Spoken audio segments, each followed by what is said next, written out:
Hello, friends, and welcome to episode 625 of the Juicebox Podcast.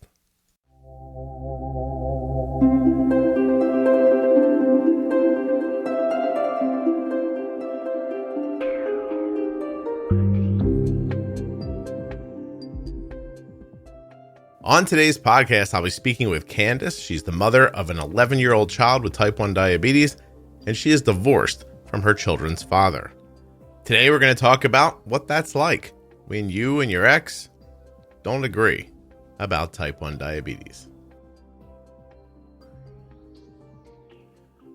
Today, while you're listening, please remember that nothing you hear on the Juicebox Podcast should be considered advice, medical or otherwise. Always consult a physician before making any changes to your healthcare plan or becoming bold with insulin. If you're a U.S. resident who has type 1 diabetes or is the caregiver of someone with type 1, and you'd like to support type 1 diabetes research from the comfort of your home, you can do that by taking a survey in less than 10 minutes. I think I should have said in fewer than 10 minutes. In fewer than 10 minutes at t1dexchange.org/juicebox. There's links in the show notes and links at juiceboxpodcast.com. It really only takes a few minutes.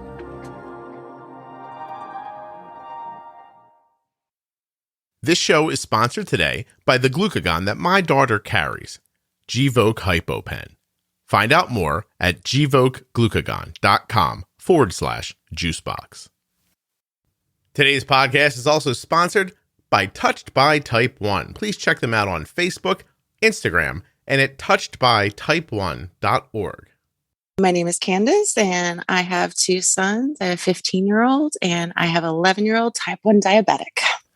Candace, here we are together. I feel like you and I have spent some time online talking recently.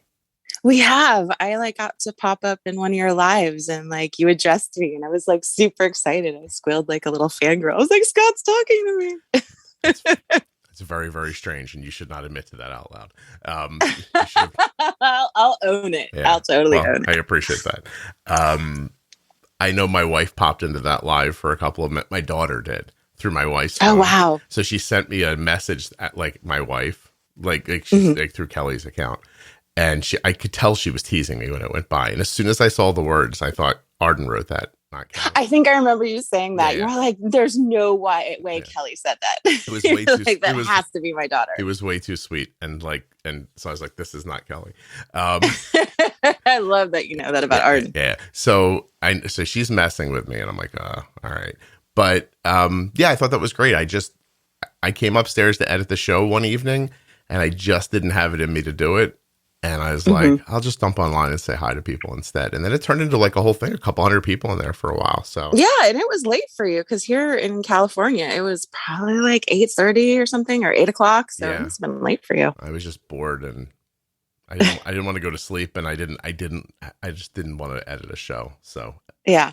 Well, you had a couple hundred people who were all pretty excited and fanboying and fangirling out to talk to you too. So very strange. How old was your 11-year-old when he was diagnosed?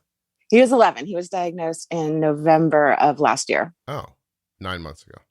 Yes. So we're kind of still on the newbies of all this stuff. Okay.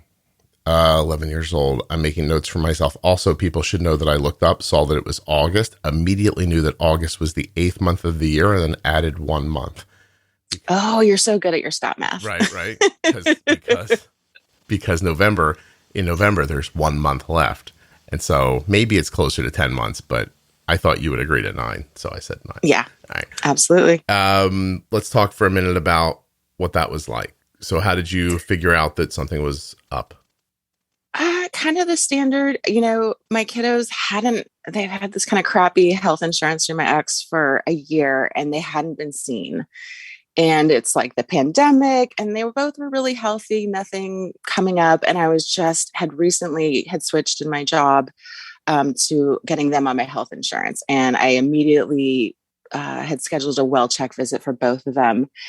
And my 11-year-old, I'll just call him little dude. The little dude has always had a big temper, but had recently, and it had been COVID, so it was kind of hard to know, was throwing just massive tantrums every day, just flipping out over Zoom and sobbing and crying. And it was like not completely out of character, but the intensity and the frequency was up. And really, the only other things were his skin got really dry. And I was like lotioning this kid up every day, and he was drinking a lot of water. So we took him into the doctors, both boys at the same time, doctors checking them out. He noticed with the 11-year-old, he said, my ex is a tall guy. He's 6'4" and I'm 5'5". And my older son is big. He's like 6 feet tall. And he's like, little dude is a little bit on the smaller side. I want to check his growth hormone or some hormone. And so we're going to do a blood draw. I said, okay. The 11-year-old, he flipped out. He's never had a blood draw. I had to hold him down. We almost left that day without doing it because he was so scared. And they did the blood draw and we went home. And I guess I found out later somebody had checked glucose just kind of as a afterthought. It wasn't the doctor even who did it. And the next morning we left the hospital after the blood draw. We went and got giant ice cream cones with sprinkles on top. I actually have a picture of him eating this ice cream cone. It's like the last day that I knew everything was okay.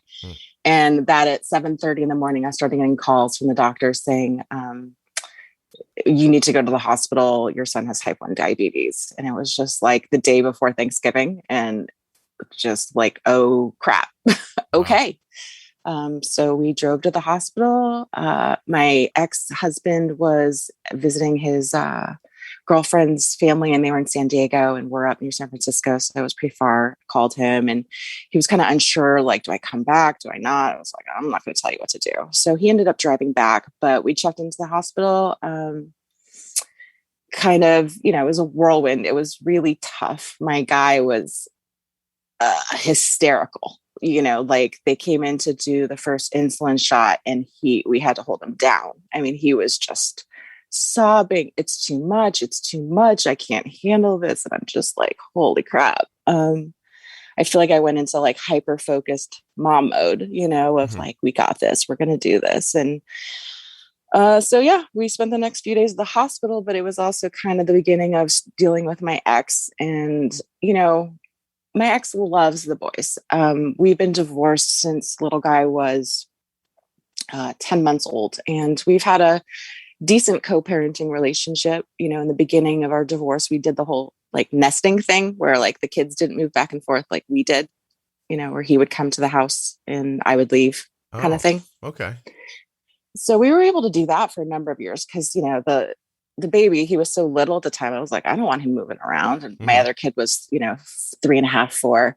And so we were able to co-parent enough. But I've been sort of the primary caregiver. Like I'm the one who's been, doing the appointments and camp and IEPs and doctors and kind of advocating for things. And, they go to his house every other weekend and it's kind of like, that's their thing. And they zone out and play video games. And I'm the one who's like, camp and soccer and, parkour and gymnastics and all that kind of stuff. And, and he shows up for what? Everything else.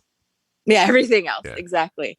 And I guess I just kind of was okay with that dynamic, but with the diabetes, like, it became not okay. And it became very apparent even at the hospital. He drove back from San Diego. And so he showed up at the hospital on Thursday. We had checked in on Wednesday, the 25th. And he hung out for a couple hours and left. And all the doctors were like, wait, where did he go? And I'm like, he left. And they're like, no, we got to teach you all. So my boyfriend and I have been together for 10 years. So he's known little guy since he's been, 18 months old. And we're camped out there and they've got, the dietitians and the endo and, the nurse practitioner and all the people coming and doing the teaching. And everyone's like, where's the dad? And I'm like, he went home. Yeah. I've called him, and everyone's like, you need to get him back here. You need to get him back here. And I'm like, I have. He's like, I'll call back and put me on video. And I'm like, they're saying you need to be here. They need to show us stuff. And like, oh, I got this. And I couldn't get him back. And then the hospital starts telling me, well, we can't release your kid until all the adults know. And I was like, well, then somebody from this hospital needs to call him because he's not going to listen to me. So we got together with the endo and the charge nurse, and they all had their own little meeting. And then I guess somebody called him. And so he showed up on Friday morning, and the boyfriend and I like took off because we realized like if we were in the room, we had so many questions. We're like, neurotic Jews. So we had like the lists of the what ifs and what do we do when, and we were sort of taking up all the space. And I was like, we need to get out of the room so my ex can just listen and they can talk to him. So he stayed, actually he came in on Saturday, so he wouldn't come in on Friday. And that was the point where kind of people were panicking and like, how do we get him in here? So he came in on Saturday, kind of got the teaching for that day, and they sent us home. So I have questions. Sure. Okay. So he left and said, I got this. Was there any reason to believe that he understood diabetes? No. Okay. He's a guy, that has a lot of swagger, and like he's kind of arrogant, and he believes he like knows stuff even when he doesn't, and it's like sometimes to a fault. Gotcha. It's great to have confidence, but he didn't. I think he was tired. He had just driven like 10 hours and he wanted to go home and sleep. And I don't think he understood what this was. Well, I think he thought, I gave a couple shots or something. Yeah. Here's the next question. So he's at the hospital prior to leaving. You're there. Your boyfriend's there as well, I imagine. Yeah. Is that just an uncomfortable situation for your ex? No, since we've been together 10 years. Like we do Halloween together. We do birthdays together. Like actually my ex and my boyfriend get along better than my ex and I do. So I use my boyfriend a lot of the time to communicate with my ex. So they're good. They're totally fine. Okay. I have a picture actually of both of them sitting next to each other, like shooting on oranges. So, okay. So, all right. I'm just trying to figure out so I'm going to, you're describing a person who maybe has some false bravado about things. And maybe this was one of those situations where he thought, the BS way I usually get through stuff isn't going to work here. And then he just maybe panicked and left. Yeah. And thought, you guys are a family. You'll handle it. And then, then I'll only be there on the weekends anyway for video games. He didn't know. Exactly. He didn't know video games were a variable for blood sugar. Exactly. He doesn't know about the whole adrenaline thing. Yeah. But okay. So you work all that out. I assume he got his instruction and you got yours, and now you head home. I know this is kind of off topic tiny bit, but did you try to have Thanksgiving when you got home, or did you just skip it? No, we just skipped it. It was at that point, it was Sunday, so yeah, it was kind of done. Like, I'm not making a turkey now. No. Although they're really cheap 4 days after Thanksgiving. They must be. But I'm a terrible cook, so I wouldn't have cooked Thanksgiving anyway. We would have probably went to a restaurant. I see. Okay. All right. So that wasn't a big deal. I've never done that. That's interesting. Really? No, I grew up watching my grandmother prepare like a big meal, and I almost robotically prepare the meal that she used to prepare. I bet it's amazing though. Yeah. While my family sleeps, I just get up and start cooking. Lucky them. Nobody helps me. It's okay, because later when I do the dishes and they don't help me. You got to do the dishes after cooking? That's not fair. They're terrible people, really. I mean, I don't know if you get that from the podcast or not. It's a bad, they don't deserve you. It's a bad group. So, all right. So you're home now.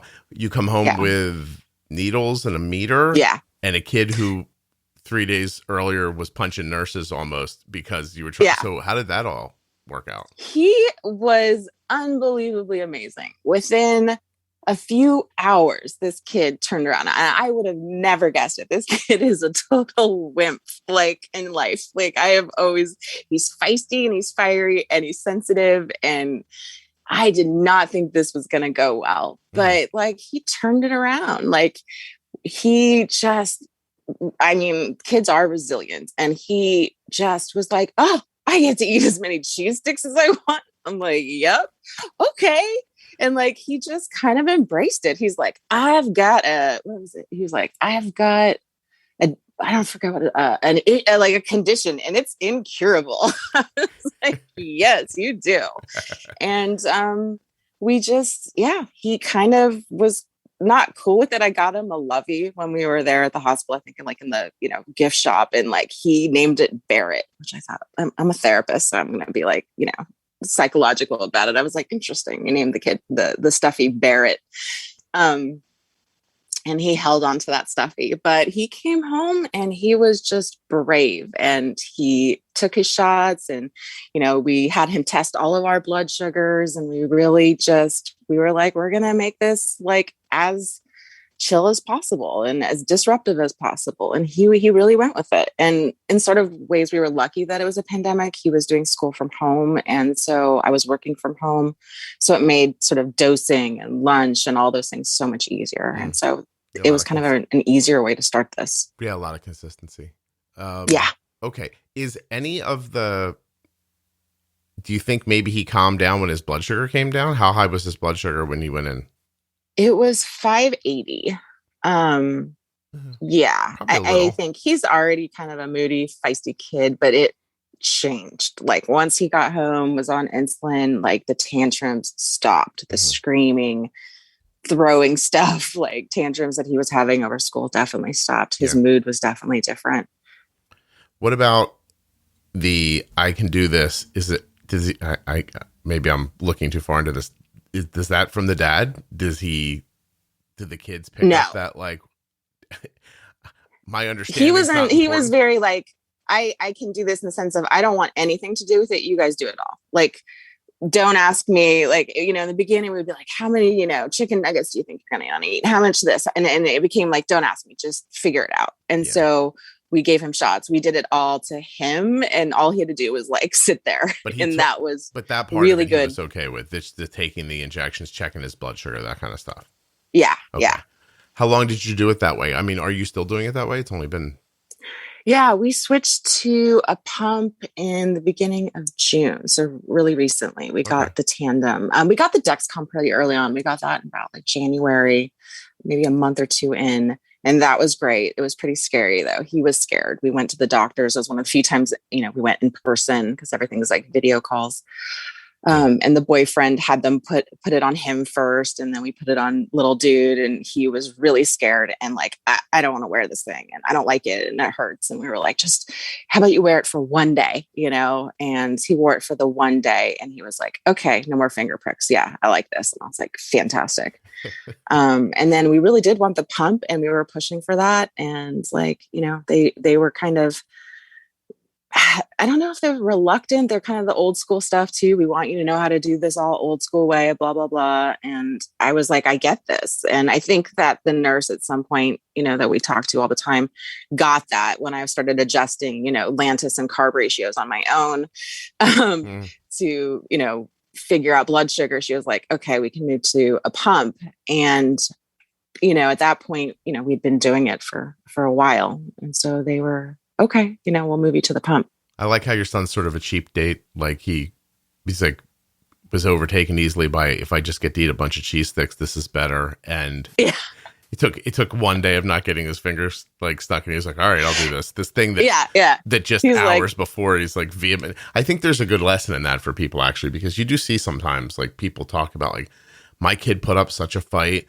They, they made these declarative statements about, I'd sooner die than do this thing and blah, blah, blah. Right. And they get very emotional. And he did in the hospital. He had said, I want to die, and then within 6 hours, he's walking around he had a beautiful room, like in this, downtown Oakland, the top floor of the hospiel there. And he's like, I got this TV with my name on it, and it's got pay-per-view movies. Yeah.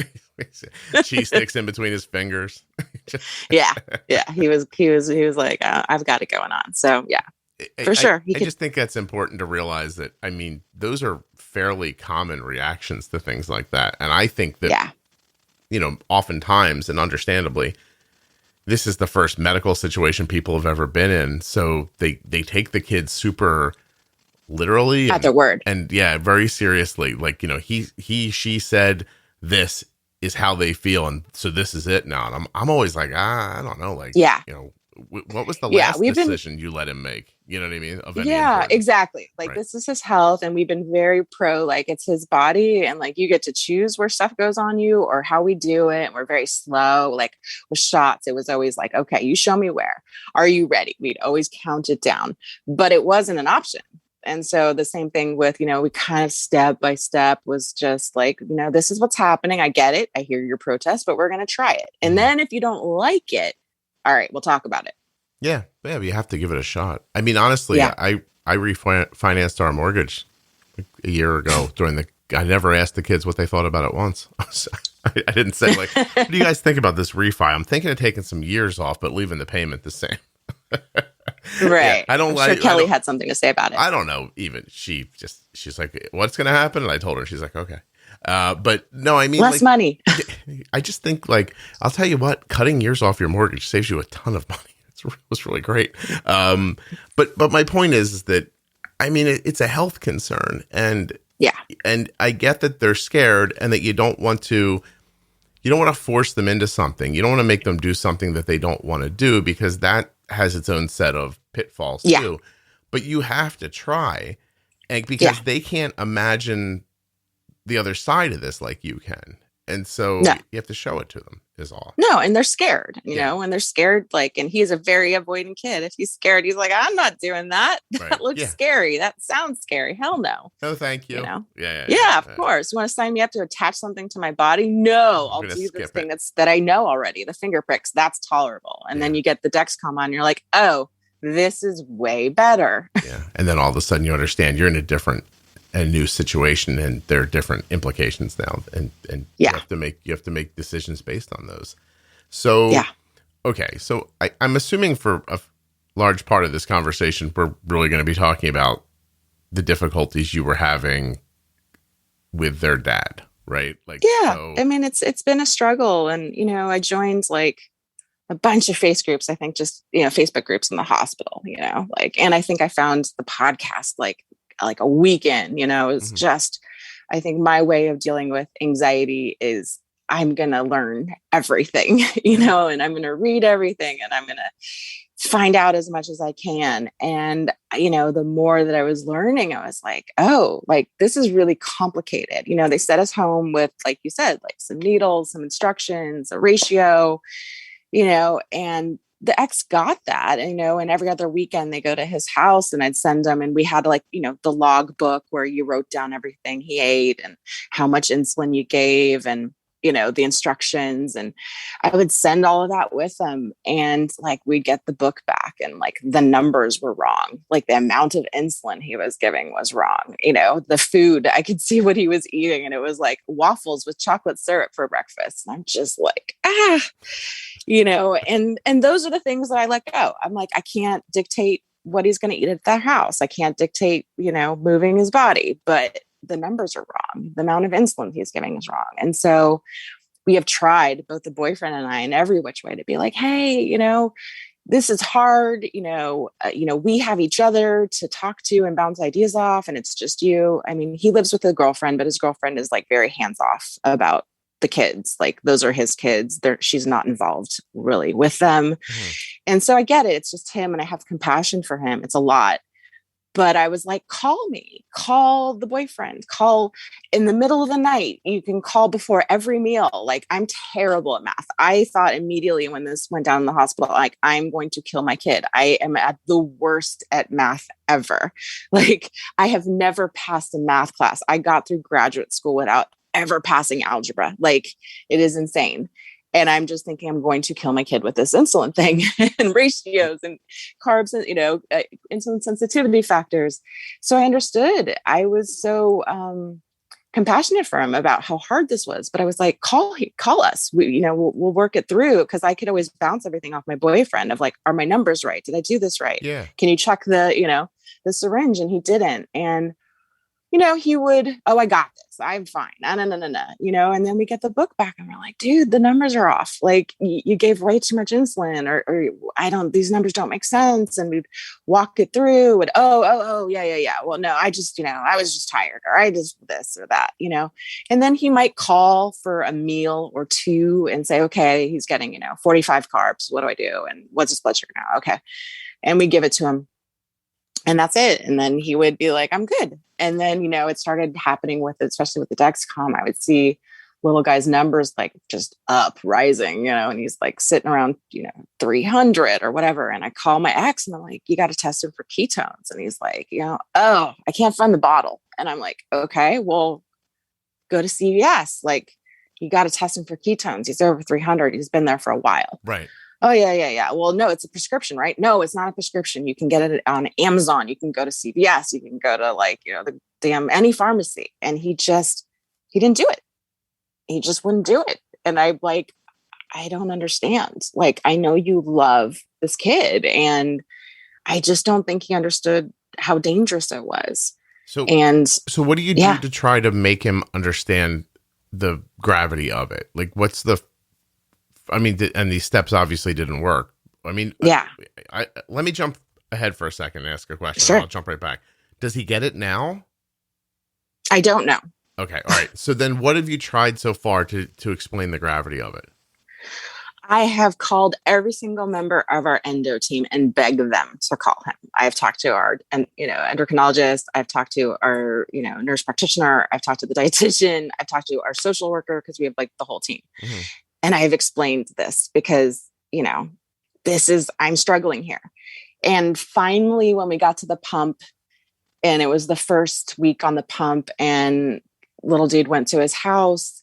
He came back. He went to camp. I had texted the ex over the weekend. I said, how did the set change go? Because I knew this would be the first time he was doing it. Right. And he didn't respond to me. And that's also a lot of the issues. I will text him and he just doesn't respond. And so I texted him on Sunday when it was supposed to go down. How did it go? No response. On Monday, I could see little dude was at camp and he was really high. And I was like, hey, like, how did the set change go? I can see that he's high at camp. And he's like, is that the cartridge thingy? And I'm like, yes, it's the whole thing, the thing that's attached to his body, because we have the T-Slim, and the cartridge thing. Like, if that doesn't have insulin in it, he has no insulin in his body. And he's like, oh yeah, I was going to do that this afternoon. And I'm just like, okay. All right. I have questions. Here we go. Some of them will seem indelicate. I know you've been apart for 10 years, but how old are you right now? I am 45. How old is he? He's 46. Okay. 10 years ago, how long were you married for when you got divorced? We had been married for about 4.5 years. All right. So you guys got married like right in your early 30s. Yeah, like I was about just to turn 30. Was that your first marriage? Yeah. How about him? Yes. All right. So now the questions are going to become more pointed. Go for it. Was he a nudnik then? Whew. He was checked out then, and he was always off in his own world. He's like a computer guy, and he is, or at least thinks he is, brilliant, and always on the edge of either disaster or brilliance. And he's like about to, have a major breakthrough and whatever it is he does computer wise. I don't understand any of it. Or he's about on like the verge of despair. So he's very involved in his career, and I was always kind of the one doing the kid thing. Mm-hmm. I heard you say, really, you made a reference to being like super focused or asking a lot of questions, and you said Jewish. Like, yeah. Did you marry a goyim? Is that what you did? I did. I so did. Did your parents not tell you that? Yeah. I'm not Jewish, and I know that you did that wrong. Like, what is... Right. All right. You're like an honorary Jew, though. I mean, you seem like you could totally be Jewish. I could pass easily. You totally could pass. That's not the point.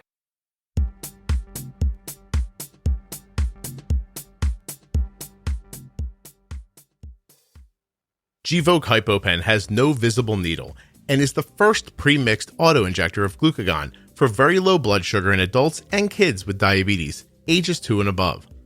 Not only is Gvoke HypoPen simple to administer, but it's simple to learn more about. All you have to do is go to gvokeglucagon.com/juicebox. Gvoke shouldn't be used in patients with insulinoma or pheochromocytoma. Visit gvokeglucagon.com/risk.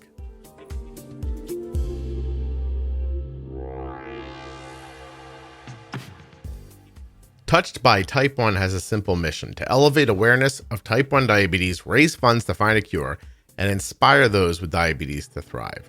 They do that through programs and services and you can find out more about them at touchedbytype1.org. They're also on Facebook and Instagram. There are links to these and all of the sponsors in the show notes of your podcast player or at juiceboxpodcast.com.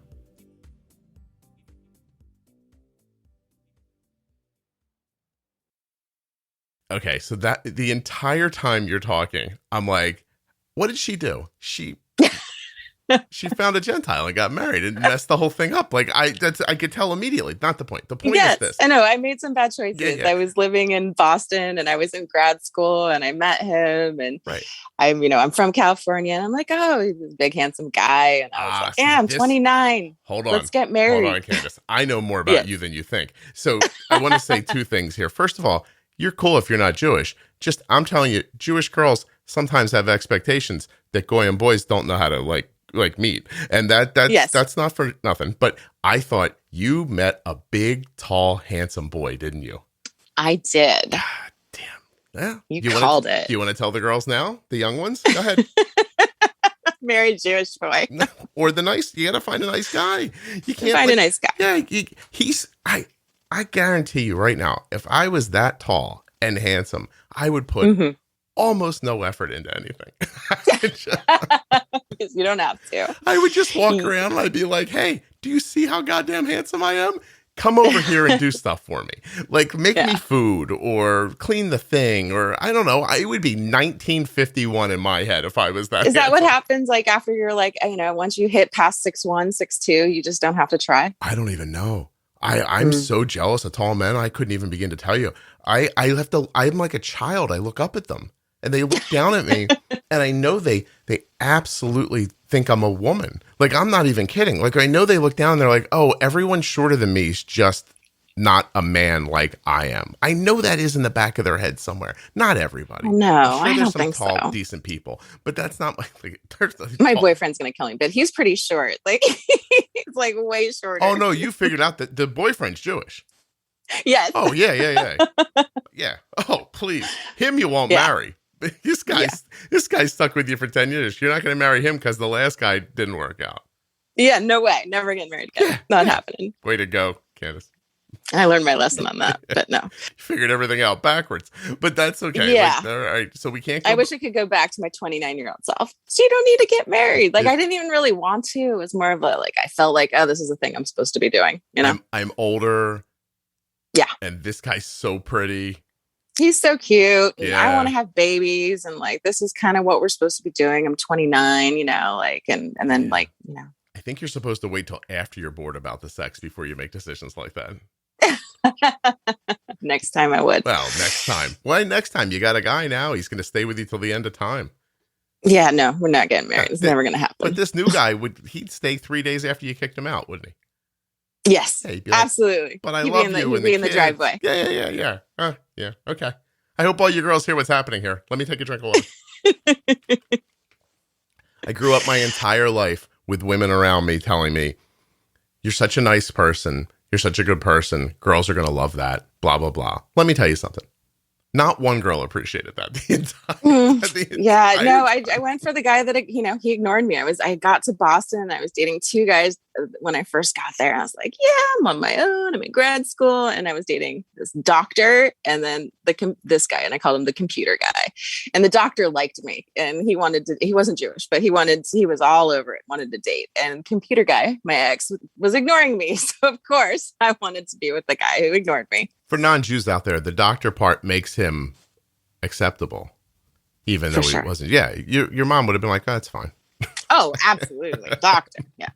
We'll convert him later. Don't worry about it. Yeah. I'll get a yarmulke on that, doctor. Don't you worry, sweetie. Exactly. All right, listen. So, okay, now we're past the sins of the flesh, let's just say. Yeah. All right, but we're still left with a guy who loves your boys but is mainly good for video games and ignoring things and not texting you back. And, yes. And so then I have to ask, if he texted you, would you text him back? Even if it wasn't about the kids?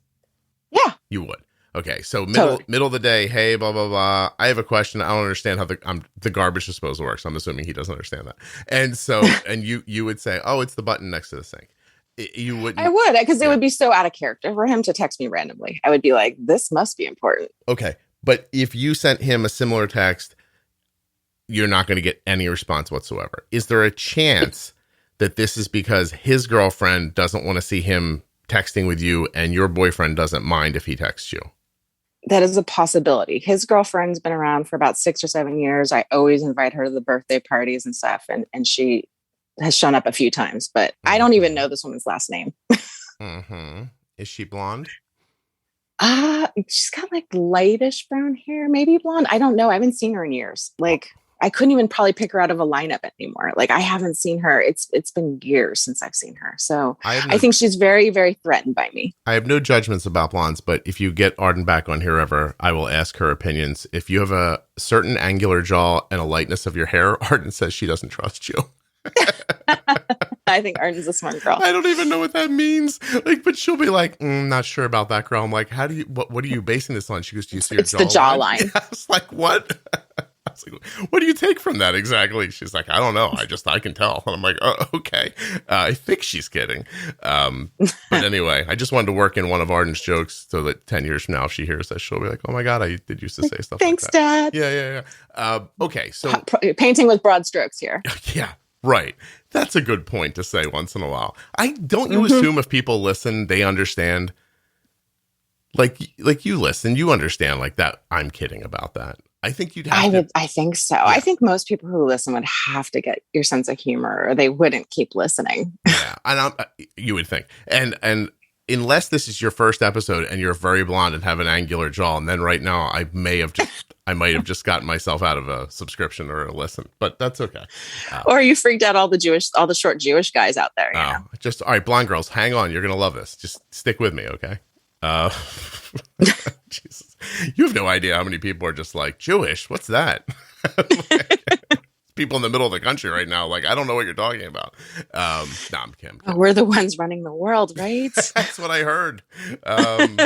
Space lasers. Yeah, Deshaun Jackson told me last year. Anyway, so not get into how crazy some people are. Okay, so you're in a weird situation, quite obviously. And you're not getting out of it. It's been a number of months now. It's not getting any better. So you don't think that it's that he doesn't care, but you don't have enough access to him to figure it out. And you're trying now to get other people to intercede, doctors or anybody to step in and say, hey, here are the things you need to understand. But it's not happening. So my last question about him, and then I'm going to move on to ideas about how to work this out, is he a little oopid-stay or no?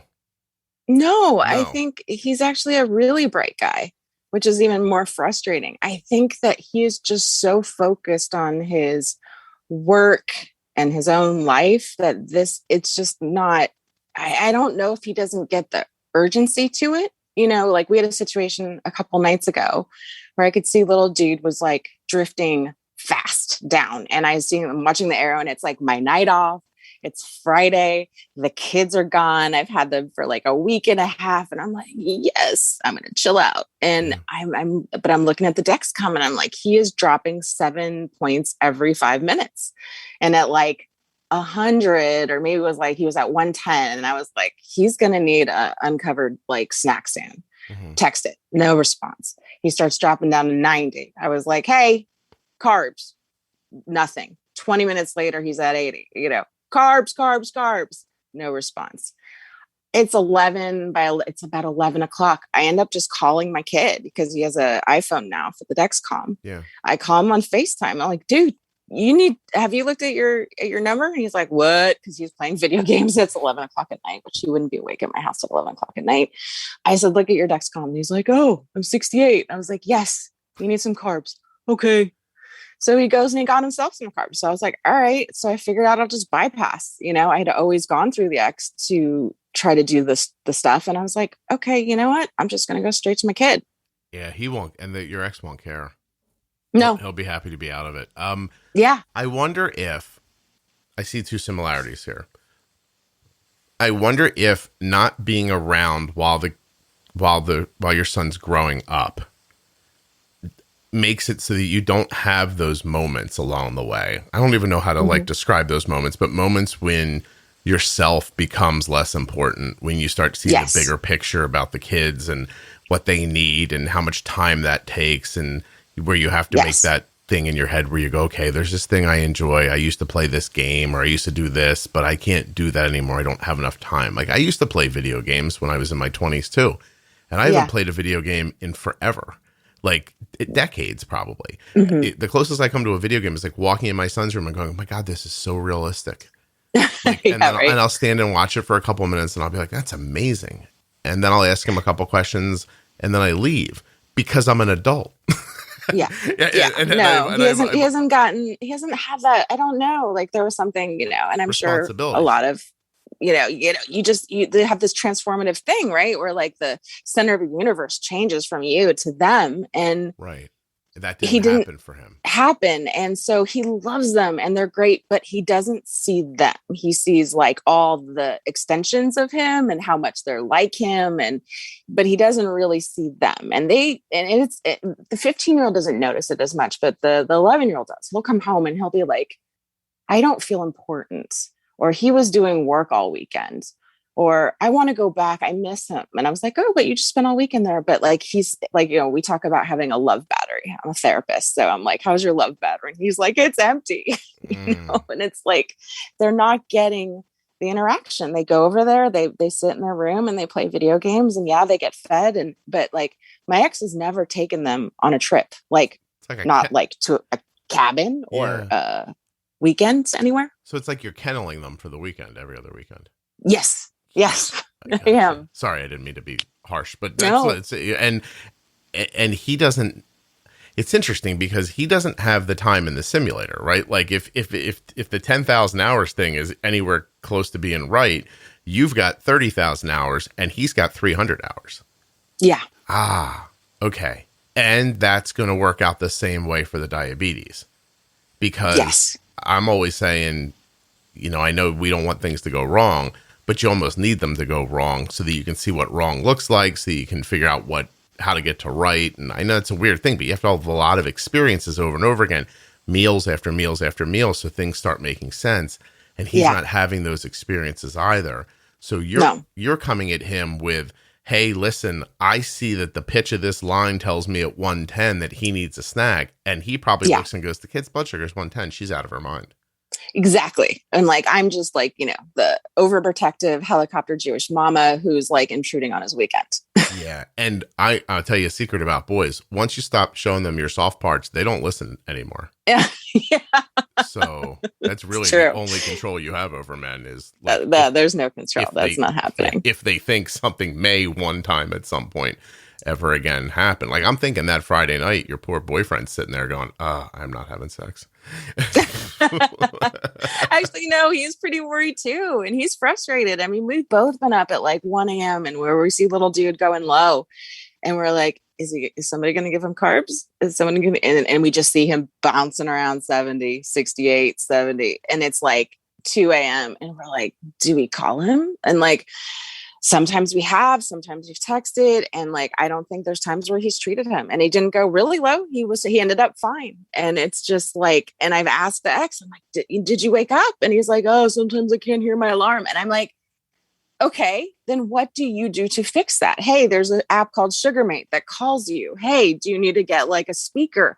But he can't get the urgency. He just doesn't get it. I have two things. First thing is, you just sort of proved my earlier hypothesis by saying that in that scenario on a Friday night when your kids are gone, your boyfriend, who has been with those kids for 10 years, is worried about them like a father would be. Absolutely. He's not 100%. He's not just sitting there thinking like, this is the weekend off where we have a bunch of sex and go out to dinner and stuff like that. No. He's actually worried about the kids. And he's been with you for 10 years, so he doesn't expect a bunch of sex anymore anyway. And that's the other thing. And so then the next thing is this. Are you learning anything from watching the non-interventions? Like, have there been times where you're like, ooh, I was wrong. We didn't need to intervene? I mean, I guess in the sense I've seen some lows that I'm guessing were not treated because there was no bounce back, where he just kind of drifted in the 60s and then kind of settled back in the 80s where I would have treated it in the middle of the night. And I was like, oh, okay, like that went all right. But I just wouldn't have risked it. I would have given him some carbs. And I'm not asking you to. I'm just saying, if the experience is going to happen anyway, might as well learn from it. Yeah, try to learn from it, because there are times where you just have to have the balls to not do anything. A 60 blood sugar is not that time. I'm not saying that, but there is something to learn from all of the experiences and from all the data. For sure. So don't waste it. I mean, you're going to be angry and upset and all that stuff. Yeah. The higher blood sugar is the one. And then I used a lot of the language you had talked about. I was like, I had texted him at a different point. I was like, he's running at like 230.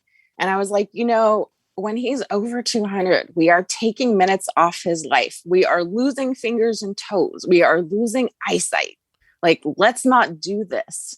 And it's like, it doesn't land. It just doesn't land. You're trying to scare him, even he can't be scared by it. No. Yeah, it's the height. There's tall people. It's the height. He's too tall. I'm telling you, man, you get over like 6'3", you're just like, I'm a superhero. Yeah, he's 6'4". So there you go. Yeah, you're just like, I'm a superhero. Like, it doesn't matter. Mm-hmm. I hear this. I don't like tall. Okay. Well, I'm not anti-tall people. I'm just saying. People got to find out how it feels to be 5'9". You ought to live like that a little bit. Oh, you're the same height as my boyfriend. I think that's so funny. I'm the worst height. I'm not tall and I'm not short. It's really terrible. I'm tall. You know what the odd thing is? I'm taller than most of the people I meet. Yeah, I would imagine. And then I meet one person who's 6'2", and I'm like, oh, I'm a baby. That's nice. I don't like meeting people that I know if we got into an altercation, they could grab me by my face and throw me. That doesn't feel good. Is that something you worry about? Sometimes. Don't you see those big, tall people? They look so strong. I don't know. I'm 5'5", so, and everyone in my family is really tall, so I've always been super short. So I'm kind of used to being the short person. And my 15-year-old is already 6'1", so I'm kind of already getting, everyone's getting taller than me in my house. It's not fair. That's all. That's all I'm saying. I hear you. Well, maybe tall people have problems we don't know about. I think that's probably true too. Tall people problems. If you're tall and you have problems, I wish this wasn't just a diabetes podcast, because right now I'd say, if you're tall and you have problems, please contact me and be on the show. I would love to call in. Tell me all about how you can't find pants that fit. All right. Yeah. Listen, if you have type 1 and you're really tall, we'll find something about diabetes to talk about in between me going. So tell me what it's like. Well, I had a type 1 boyfriend in my 20s and he was 6'6". And it didn't turn out well. So you're bringing up a question that I had a minute ago. I lost and I brought it back. And if you don't want to answer, I guess I understand and it's okay. But why did you guys get divorced? Did you hate each other? Were you arguing all the time? No, we were arguing a lot. So, I had just had a little guy 10 months before. We were going to couples therapy. And I guess I was seeing the therapist on my own too. And I was talking to her and I was like, I'm somebody who holds everything in. I don't talk about my feelings. This is the most I've talked about myself forever. I'm a therapist. I talk to other people all day long about their stuff. Mm-hmm. And I told the therapist, I just want to tell my ex, all the resentment and all the things that I've been holding on to for the past few years. And she's like, I think if you say that, it's going to be the end of your marriage. And I was like, what? No, we've come in here week after week and my ex is like, meh, meh, meh, meh, meh. And I was like, I get to have my turn. And so we go into therapy. I say my piece. We walk out. My ex is like, I think we should be done. I was just like, oh man, and it wasn't, did you want that? I wasn't soul crushing. I mean, I was like, all right, I don't know how to be a single mom. And I was crushed, but I wasn't devastated. It wasn't good for us for a long time. He was checked out the whole time. And I don't think that was going to change. And, so yeah.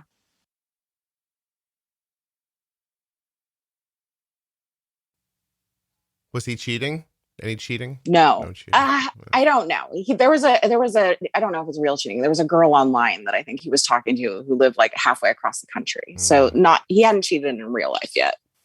Not yet. Not yet. Just needed a plane ticket and a good excuse for the weekend. And plane ticket. Yeah. All right. That's sad. I didn't mean to laugh. It's sad, but it wasn't some big catastrophic explosion, which was why it allowed us to be able to be okay, we have this baby and this, preschool kid. How do we make this as best we can for them. All right, let's we didn't have lawyers. We got to, we were broke. So it's like, there's not a lot to fight about. So we got a mediator and all right, let's work this out. You take the Frosted Flakes and I'll take the mini wheats and we'll get out of exactly. Here. There's not a whole lot to fight about. So, it was really just kind of ironing out visitation. And since the little one was so young, it was like, okay, come over 2 times a week, hang out. I'll take off for a couple hours, come back. And then every other weekend he'd come and stay here. And I would go to my mom's house. And then early on, I met my boyfriend and I'd go stay at his house. And, then he finally, got his own place where he could bring the boys to after a few years. Was there ever any regret? Did you ever cross in the doorway when he came over to take his turn and you think to yourself nope. No, never nope. Did he ever say we're doing the wrong thing? No. Interesting. No, I think it was pretty we're good. Okay. We're let's not do this anymore. Can I ask? Yeah. You can ask. Go for it. I don't know I don't want to say this in case your kid hears it, but go for it. The youngest one, my kid's never going to hear. Was the youngest one hey, maybe we could fix this with a baby, or was he a mistake? I'm sorry. Oh no, the youngest. So it was kind of we just had. So we had a few rough years with my older one, and then we had 6 months where stuff was good, or at least good enough. And I was I grew up as an only child, and I really wanted my kid to have a sibling, and I was like, look, we should have a baby, and that would be cool. And he was like, yeah. And then it was a couple months later, I was like, ooh, maybe this isn't a good idea. And maybe I should get back on birth control. And then at that point, I was like, oh, and I'm pregnant. Okay. And then surprisingly, my ex at that point was really excited. He was really excited to have this baby. It was a complicated pregnancy. He had a lot of kind of mental health issues during that point. So I was very alone during the pregnancy. Okay. I had gestational diabetes, which was actually one of those things that I felt in the hospital. I was to the nurses, I had gestational diabetes. Did I give this to him? But he never went to a single appointment when I was pregnant with little guy. And I should have things really haven't changed, okay. So we haven't been making light of a man with mental illness for the last 50 minutes, have we? No. Okay. He's a functioning person in the world. Okay. No, okay. He is not severely anything. He had a struggle during that time period at work and a bunch of other stuff colliding, but he's an okay person in the world. I don't need his details. I just wanted to make sure that because you said that kind of high level, and I was like, oh, come on. Say that at the beginning. No, oh, okay. If he was, then I wouldn't be so frustrated, right? He is this functioning guy. He is smart. He is capable. And I can't get why he can't get this. Can I ask you what it felt like when you were pregnant? He was excited and you were halfway between, I was looking for my birth control pills again. Is that a weird feeling? Yeah. I mean, it was kind of this, oh, crap. Okay.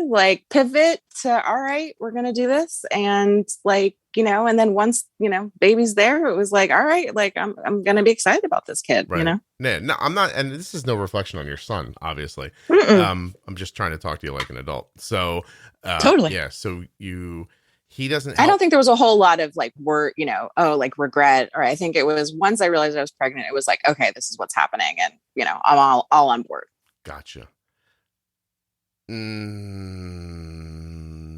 Going through my questions in my mind, that one was completely inappropriate, so that won't happen.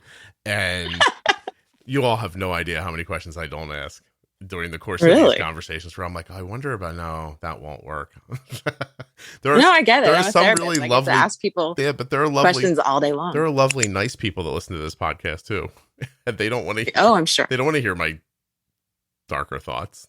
So I'm trying to. And you can just slap an After Dark, title on this and ask me what you want. It's too late for that now. Okay. We would have cursed. I feel like you and I would have cursed a lot if this was an After Dark episode. Definitely. Yeah. I am trying so hard. You're doing well. You've cursed once. Thank you. At the 45, 46 mark. But I made a note so I can go back and take it out. Oops, sorry. Also, I burped around 14 minutes, so I'll check for that too. I'm glad you keep notes. It was very quiet, but I'm aware of it, so now I'm going to go back and check for it. If I don't take it out, no one will ever know. But if I leave it in, maybe I should just leave it in so people can hear it. It'll sound like a rumble, but it's nothing. Anyway, that's not the point of this conversation. The point is, You're screwed because this isn't getting any better. No, So, it's really not. It's like this limbo. I mean, the pump has helped in certain ways because he's not having to do the math anymore. Like the math thing, I actually was really blown away by that because I'm like the most math challenged person. And I thought, like, of course he's going to get the math part. Like, and the fact that he couldn't, I was just like, what is happening? So the pump has definitely made it easier. Like, there's less to input. We have, the control IQ. So there's a little bit more of management happening, but there's like, he's still not getting the nuance. Like, I've been trying to talk to him about pre-bolusing, and it's like crickets, like if you're having a pizza dinner, why don't you pre-bolus 15, 20 minutes ahead of time? Like when you called him a computer person, is he professionally a computer person, or you're saying he really like has a great gaming system that he put together? Like, what is it we're saying? No, he's like a professionally. That's like what he does. Really? Interesting. But not math related, or doesn't like no, it's all like some weird, like, I don't know. It's like, I mean, he must be smart. He's like in some stuff. I don't even understand what it is. Like, he must be smart. Like, he hangs out with people from Silicon Valley. He's always telling me about all the important people he's talking to. Do one of them know how to tell him to pre-bolus? I wish they would. Wow. Like I think our nurse has called him somewhat recently when we switched to the tandem. I was like, we had set up the tandem training separately. I was like, he needs to be trained separately. I was like, because my boyfriend and I will sit there, we'll ask question after question after question, and he'll just sit there quietly and not ask anything. Right. And so I was like, can you train us separately? Okay. And then I talked to the educator. I was like, how did it go? Did you think he got it? Oh yeah. He told me he read the manual. He totally understood. And I was just like, oh crap. Like no. Yeah. And he didn't know. I mean, that was the first set change was like, is that the cartridge thing? Okay. If thought you read the manual. If the manual was helpful, I wouldn't have a podcast. So, because there's manuals for everything. Yeah. So is the plan just to get the algorithm up and running so well that you can circumvent him and just text your son? Like, yes. Do you think your son will get to a point, because he's still pretty young, where he'll take on some responsibility for this piece when he's with his dad? I think so. I think the last few weekends is the first time where I've directly texted him, and he like actually answered his phone, which was great. And he went and, I pack his backpack, and I have, there's a couple bags of the, 15-gram Skittles or whatever. And so like, I know that he has those. And so like, this last weekend, I was like, hey, go grab some Skittles. Okay. So I think like my plan is just to like, circumvent the ex, just go straight to the kid. It's a little frustrating. I guess I can actually text him now about, doing a correction because we do it here all the time, where if he's running high and like, the control IQ isn't whatever, I'll say, can you give yourself a correction of a couple of units? And he can do that all on his own. So I think I could probably call him at my ex's house and say the same thing now when he's running high. Because when he's running high there, I can text my ex and be like, you should really check and do a correction. It may or may not happen, but I could probably just go straight to my kid now. Yeah, but then you really don't get any downtime at all. No, I don't. Yeah. I mean, even that sucks. I get downtime. Like I can say to Kelly, like, I'm going to go do something now, and I need you to pay attention to Arden. And generally that happens. So, and then I have my time, even if it's just a little bit, like an hour, like, even like going grocery shopping or something like that. Like there's one store that I can't get service in, and I'm like so grateful for that, because I leave and I'm like, hey, I'm not gonna have cell service. Don't forget. You're like, hands up in the air. Yeah. You're like, I'm free. Yeah. And they're just like, okay. I'm like, yeah, excellent. They'll pay attention to it now. I don't know. Like, can I ask you, as crazy as it sounds, an hour into it, like, why did you want to come on? I think I had scrolled through a lot of the podcasts and I looked for all the divorced ones. So I was like, there's got to be some other people who are got to deal with this. And like everybody that you had previously on were like, got along and were communicating, and the kid was doing well at both houses. And I'm in a bunch of like, moms of T1 groups, and there's other moms out there who are posting like, my kid's at the X's and I could see the blood sugar and they're not responding. And what do I do? And I'm like, okay, there's other people like me. And yeah. I mean, I think I wrote to you in my email. I was like, I don't have the answers, but I know there's got to be a bunch of other people like me who are like sending their kid off every other weekend and like have no control over what's happening. And it's like such a helpless feeling. And I think this was probably a way of me feeling like I can do something. This is something I can do. I have no control there. I can tell you, after being around this space the way I have been for as long as I have been, it is one of the most frequent and significant concerns for people is that one of the spouses in a divorced relationship doesn't do anything. And then it's almost torturous. Like the other one has to watch it happen. Or if you don't have a CGM, wonder about it happening.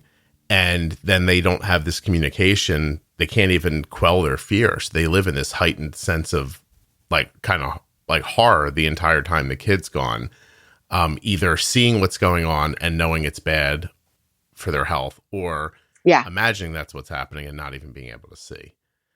Yeah, it's terrible. It's a terrible feeling. And it's like, I run anxious anyway. And like, it does not help at all. Like, it's tough because I used to have my weekends off and I was like, woo, I can go be free. The kids are going to be there till Sunday and like, I can go do my thing. And now it's like, I'm looking at my phone, and I'm texting and I'm worrying and it sucks. And it's, diabetes is exhausting and a full-time job as it is. And then having every other weekend where it's like, I'm still on call. Yeah. You just said I run nervous and I'm imagining, have you heard Roxy in an earlier episode?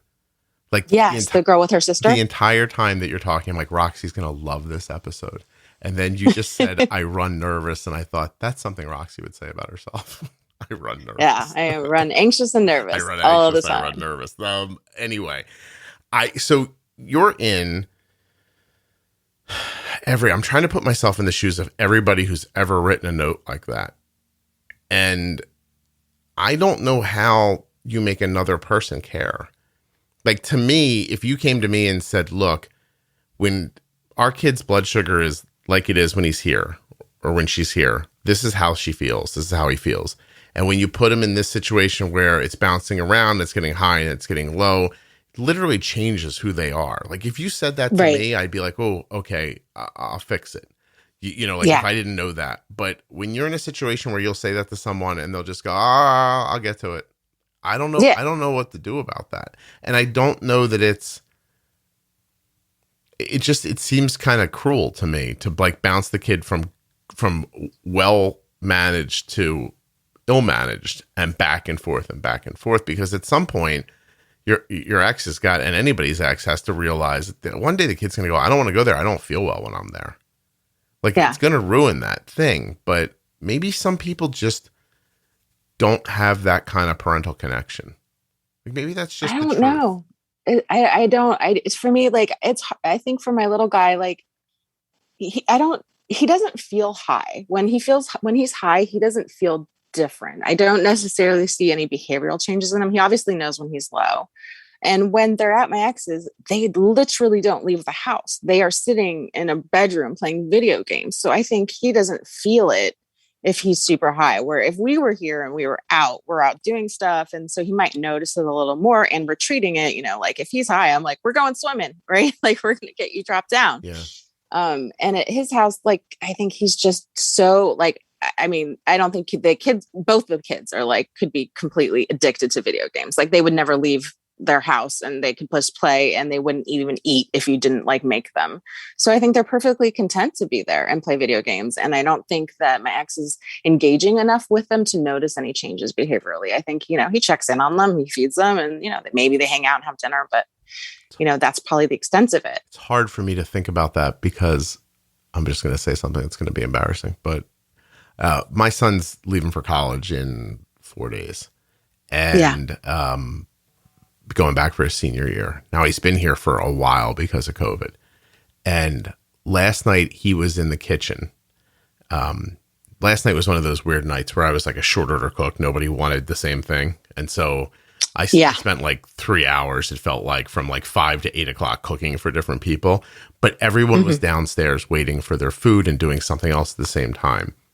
And I'm just going to tell you that I liked that we were all in the same place.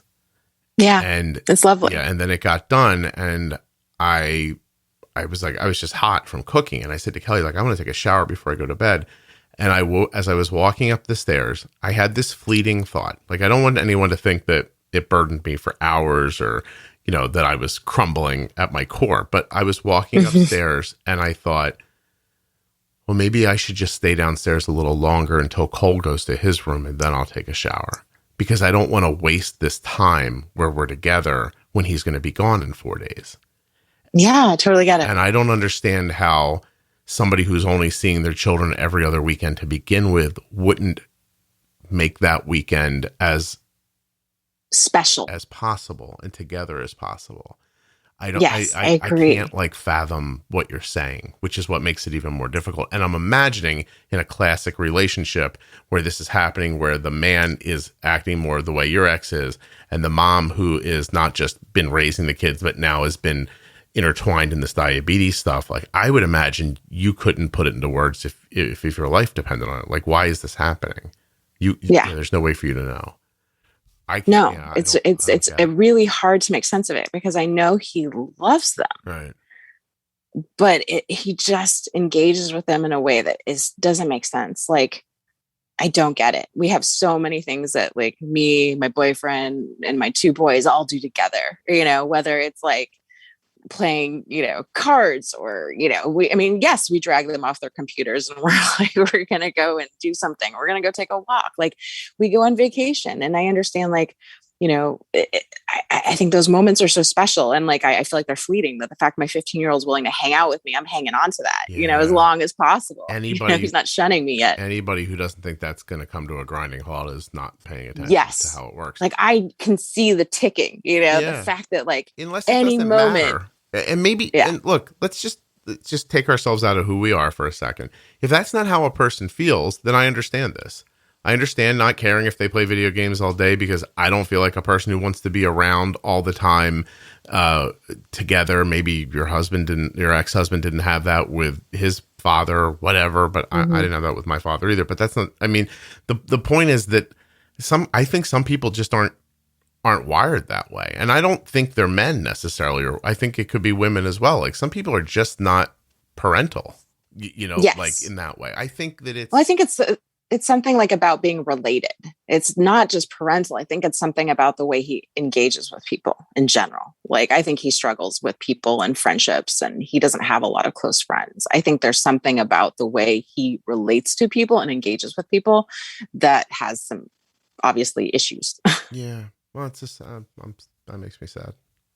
Yeah, and I understand it happens, and I don't think I'm perfect at it. I think there are probably times where I'm around my kids where they're probably like, "Oh, this guy," you know what I mean? Yeah, of course. And I'm not quite getting it as good as I could, but at least I always feel like, at least when it's over and they're off living their own lives, and I'm hopefully old and alive, that I won't regret the time we spent. I might say I wish things would have went differently, but I know that I was there and I tried, and that you're never gonna wish that you had less of that. yeah, and that they'll look back and say, not a perfect person, always there, always available. And I think that's just what I'm shooting for. I don't this whole thing's weird.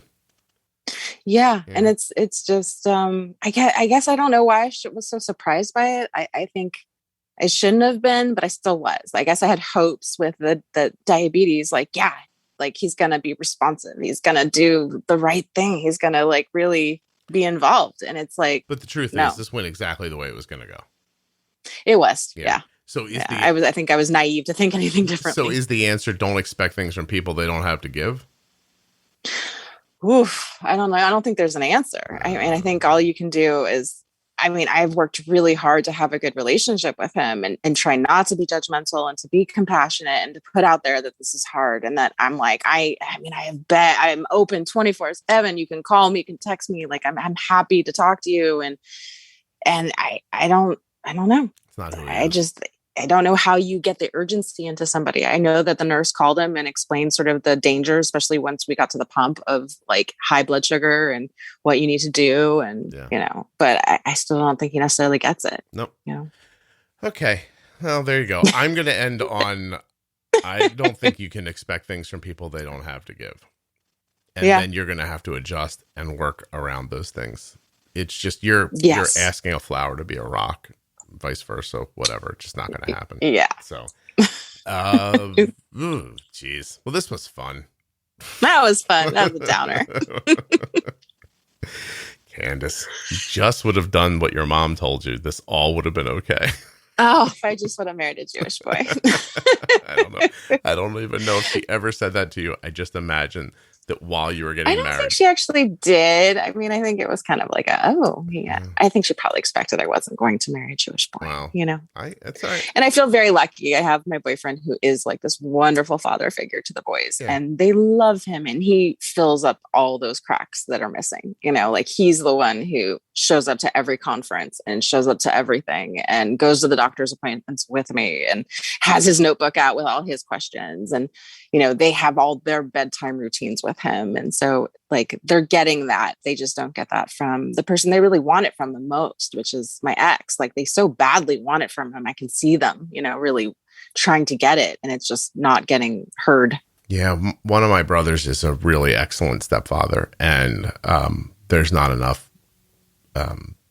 praise that goes on. No, there's not. There really needs to be like a lot more, parents. Like even just the name, like, so, we're not married. So people ask my kids all the time, like, who's that? And, like I've tried to like, well, what do you want to say he is, and because people ask all the time, is that your dad? Is that your dad? I mean, our doctor, the dentist, they all think that that's their dad because they've never seen the other guy, Right. And I'm like, well, you can say he's like your bonus dad. You could say he's like your stepdad, like, and I think they end up saying stepdad because that feels comfortable and people know what that means. Yeah. But there really isn't a name for that kind of person, It's a weird thing, stepdad. I wonder what it means. Is it like a step away from my dad? Like stepdad meaning, hold on a second. I'm Googling. And Google away. I know another Stanford. I know. Where does the word come from, Google? Don't just tell me.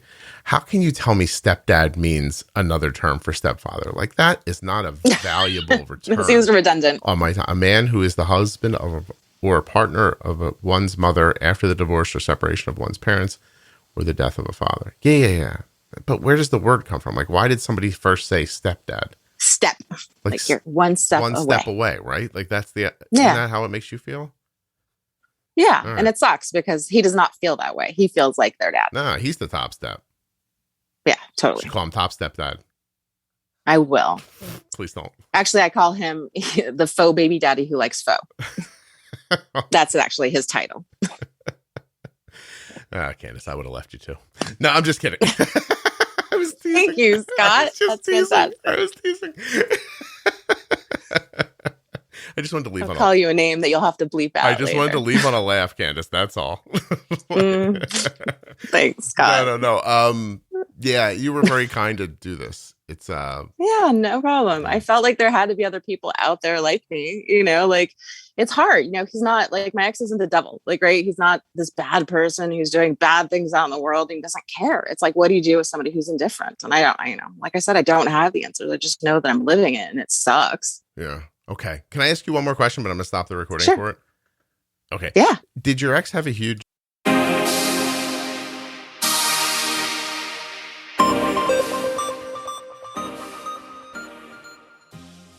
A huge thank you to one of today's sponsors, Gvoke Glucagon. Find out more about Gvoke HypoPen at gvokeglucagon.com/juicebox. You spell that GVOKEGLUCAGON.com/juicebox. Thanks also to Touched by Type 1. Don't forget to find them at touchedbytype1.org on Facebook and Instagram. And please go take that T1D exchange survey, t1dexchange.org/juicebox.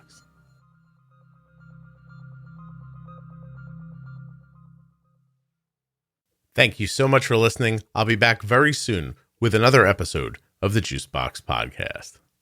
If you're looking for a Facebook community, look no farther than Juicebox Podcast Type 1 Diabetes, a private group with well over 20,000 people just like you, looking for answers, sharing support, and searching for inspiration.